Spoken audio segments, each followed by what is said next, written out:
I'm here with director, producer, cinematographer of acclaimed Vancouver-based film V6A. My roommate, VFS alumni, Ruggero, Romano. Thank you for doing this. Yeah, thank you for making this happen, man. When did you graduate VFS? I graduated from VFS on December 2016. 2016. Yeah. What was your class number? FP 168. 168. Okay. And after you graduated, did you have your film planned out right away, or what were the steps after you graduated? Yeah, that's a great question. So what happened in terms of V6A is I actually fell in love with the community of downtown Eastside Vancouver, and I saw that there was a big disarray and lack of connection between the community itself and the rest of the city. So I felt like there was a gap to fill with a story that was meaningful to me and to, I believe, other people out there. So I just fell in love with the community, and I started taking notes of the people living in the area. And I have this notebook, I still have it, with all different notes of the personalities that I met across the area. And then these notebooks transitioned into being the film. And so instead of collecting notes on the notebook, I just brought my camera with me. And after a process of building trust and connection with the community, I basically became the glue that would put together the truth of the area. So at the end of the day, and that's at the end of the day what I think filmmakers can do best, is just be the glue and stay invisible, but keep the contents of truth together so that it can be shipped wherever it needs to go. Right. So you did a documentary, and I've mentioned this to you before. It's a lot of people when they're coming out of film school, they have a script that it's like a passion project. But for you, what you did was one day you just went out of a limb and went on the street and really went rough with it, right? So after having your film, what is your day-to-day life like now in distribution? So distribution of an independent film, that's a big question. There's so many ways that can be done. And to me, as you can see, I'm not someone looking for a fancy life or anything. I like a simple life, because that's where I'm at right now. Right now I'm 22 years old, so I want to live a life that fits what I like. And when it comes to the film, I've been very lucky, I think, because every screening that I made has led to potentially at least 2 more screenings in different communities, and this is what I've been doing for the past whole year. We did the release of the film at the Van City earlier this year, in January 2019, getting in touch with the VIF programmer, and he saw potential, so he decided to take the film to the Van City, and that has opened so many doors. And fortunately and unfortunately, and this is a little tactic as well, that not premiering in a first tier festival like Hot Dogs or TIFF or those festivals up there, actually choosing to go on a smaller festival where there are less things happening around town, so that the media is more receptive. So what happened is premiering at the festival, the Italian Film Festival, and then having the full theatrical release at the Van City and follow up at the Rio. That drew a lot of attention from the media, and the different pieces of media that went out there actually gave me the chance to connect with other communities out there that did other screenings. So for us as independent filmmakers, we can't really rely on a distribution process that's basically theatrical, because that involves a whole different aspect of distribution that asks for money. Literally a lot of money and a lot of time and a lot of marketing that are things that we don't have as filmmakers. So instead of just marketing to the whole world out there with the small spray that we have and spraying on top of the audience like this, and whoever is likes to catch it catches it, instead of doing that, we create a direct line from our film to the communities that are interested, so that we don't waste money on spraying around.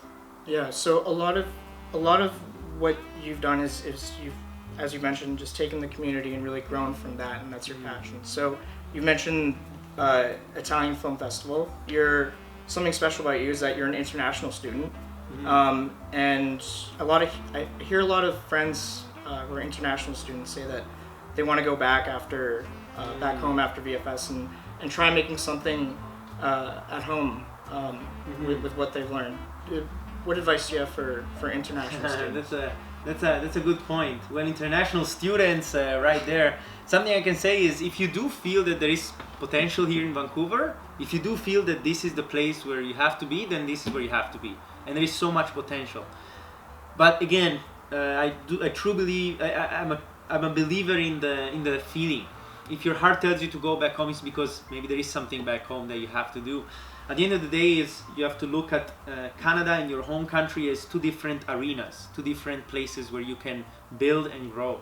And it's up to you to choose what to get out of the two countries, and this is what I do. I travel to Italy when I need to refill myself with culture, and then I'm here when I'm in exploration. This is almost like a rainforest, and you have to find your way through the rain of Vancouver, and at the same time the dangers here and there.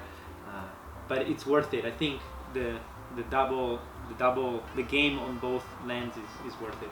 Right. So you're not only just working on V6A now. I hear you're doing a lot of projects. I see you editing other things. What are your day-to-day activities?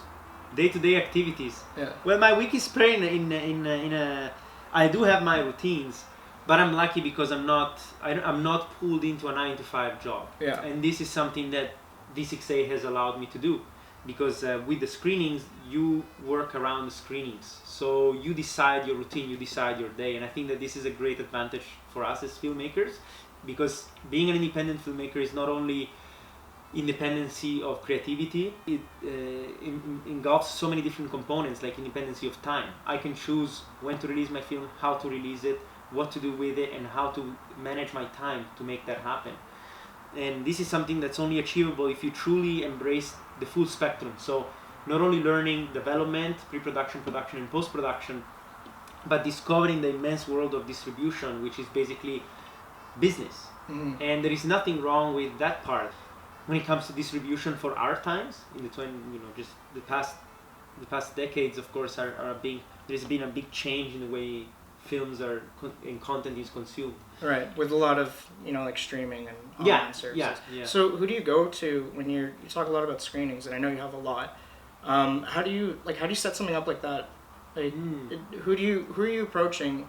And again, it's probably a lot of community things, but it's got to start with someone small who gets the word out to someone who can actually put it on a big screen. Mm-hmm. That's a great question, and definitely this has been a lot of the work that I've been doing in the past year. And there are so many ways, and this is really why distribution, and specifically independent distribution, is so fascinating, because it's not only about getting your film out there, it's about the narrative of getting your film out there. There is a story to taking the story to places. And that trajectory is very fascinating. One of the things that I'm noticing can be of great value is, for example, present your film at a conference. There are conferences about everything in the world. So if there is a specific topic that your film fits in, reach out to the conference. Explain why this matters to you, and why this matters to communities, and why this matters to your audience. Mm-hmm. And at conferences, there are always many people that are interested in the topic that you are exploring, whatever it is, and you're creating a direct connection. You're basically hitting the space and the niche that your film was made for, and then from there things will start to trickle down. But that's one of the things. There's so many more. If there is one specific organization, then you can have a phone call. Just set up a phone call and chat with them. And of course, there are techniques on how to engage with an organization. Is it going to be first by phone? Is it going to be first by email? What are you going to say in the phone? What are you going to say in the email? How are you going to say it? There's a whole world in there, which is amazing. It's actually pretty fascinating. Yeah. If you could go back in time, knowing what you know now, what advice would you give to your past self after graduating VFS, or what would you have done differently? Oh man, that's, for some reason I never thought about this. Wow. So something I would tell myself. Well, I would just explain to myself the whole distribution plan that I'm discovering right now, because a lot of the things I learned on the way, and I'm still learning on the way, and it's such a huge world that you will never stop learning. So I would definitely touch base and have a sit down and have a chat with myself and tell where this film is best fitting, how to get it there, and actually how to create the platform around yourself so that you can attract people. Because, for example, that's one of the things that I'm working on with V6A is is on the side of V6A. The platform that runs this engine is my non-profit organization, Movies Move Us. And with this organization, I'm not only creating the canvas for V6A, but also for my future films, because I feel that there is a trajectory to the messages that I want to tell with documentary films or just narrative films in general, which is about socially relevant films. They have to be socially relevant, otherwise, what the hell are we talking about, right? So creating a platform for yourself, which could be a company, could be a non-profit, could be anything, even a community of people, is tremendously important, because at the end, community and film, they live together always, all the time. So that's the power of the film community. These are great questions, man. Wow, what could I change about the industry? I would have to know more about the way the industry actually works. I definitely believe... What would you change about independent? Independent film. Wow, I loved so much all aspects of the process. The great advantage is that here in Vancouver we have so many events and people that work hard to educate the community. There's a lot of outlets for... Yeah, a lot of outlets, absolutely. And you know, I could start mentioning a few, but you know, there is Cineworks, there is DocBC. There are so many people out there working hard to foster the community. That's a good question. I have to think about that. Because the independent film industry and the film community here is great. Everybody's so approachable. I think a lot of it's like time though. Like it takes a lot of time, a lot of networking. Like what attributes do you find are the most successful in people in independent film? Oh my goodness, these are $1 million questions. Attributes, I just would suggest be yourself, because there is a place for everybody out there. There is a place, and I can understand the conversation that's around extrovert people with introvert people, and some of the best people at networking are actually introvert. So that completely destroys the myth that if you're extrovert, it's easier for you than if you're introvert. Like one of the people that actually connected me to other projects that I've done, it's an introvert. And we all know it, but he's so good with people. Yeah. So I don't see necessarily any specific personality trait get attached to networking, as long as you're yourself and you genuinely want to meet people. Every person is really a charm. It's a story with legs. So if you see networking in that way and getting to know people for who they are, not for what they could possibly give you, but for who they truly are, I think it gets a lot easier. People who also care about what you care about your film, right? Don't just want to go into the next big thing, but actually want to grow something out of the message that you put in your films. Do you still find all this exciting? What gets repetitive, and what is the next step, do you feel, in your career? That's great. So I don't find anything of this repetitive, and that's the nice part of distribution, that it never gets... It's not a routine. It's a constant adaptation to the environment that you're targeting.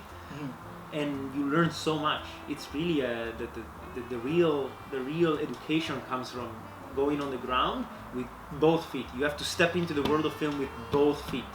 So my next step is definitely getting out there as much as possible, because this is a bit of a philosophical concept, but I do believe that if you give life an excuse to pull you into to pull you into its vortex, life will pull you into its vortex. So you just have to create an excuse, create your first film, and life will pull you in, because that film is going to be the gateway for life to send the people that need to get to you. And that's a powerful concept, because film is not only a film, it's really a core of culture, ideas, culture, messages, and that lives, that breathes. It's a personality, and a personality puts idea against the ground. It just creates that. It's not a dead fact.